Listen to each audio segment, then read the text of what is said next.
Баршаңызға сәлем, YouTube каналыма қош келдіңіздер. Сіздермен болған мен Динара.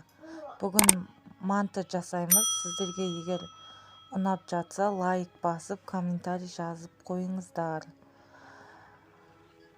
Мантының тестасы қамырына 2 пиала су, 1 ас қасық тұз, сосын ұн салып илейміз.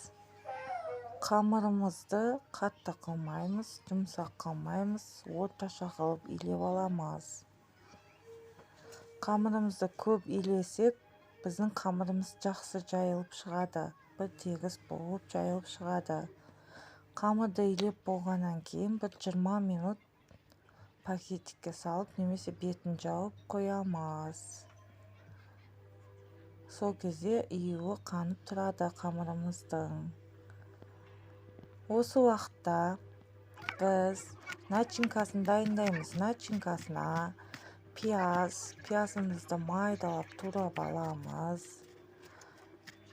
Пиязымыз көп болса, негізі мантымыз сочный болып шығады.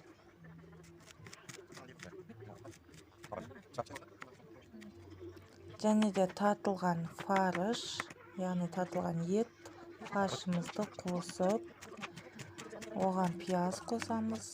Сосын мен асқабақ қосамын, балаларым жақсы көрген себепті.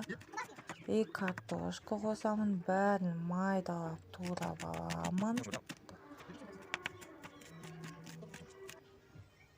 Асқабақты тоже майдалап тураймын.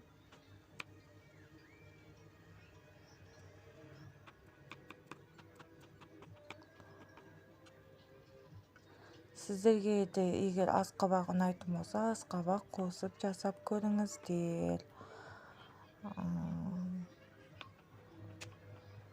Картошка қосамын. Картошкамды тоже майдалап турап аламын. Бәрін үлкен бір ыдысқа салып, болған соң араластырамын. 1 пиала май қостым, 1 пиала су қостым. Тұз, бұрыш қосып, бәрін араластырып жатырмын. Өте сочный болу үшін, суланып, аралар бірікпеу үшін 1 пиала сумен май қосамын. Дайын қамырымызды енді жаямыз. Қамырымды өте жұқа қылып жаямын.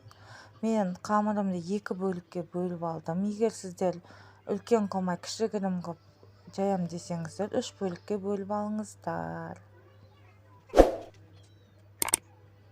Осылай қамырымды жайып, кесіп, бөліп, енді міне бүгіп жатырмын.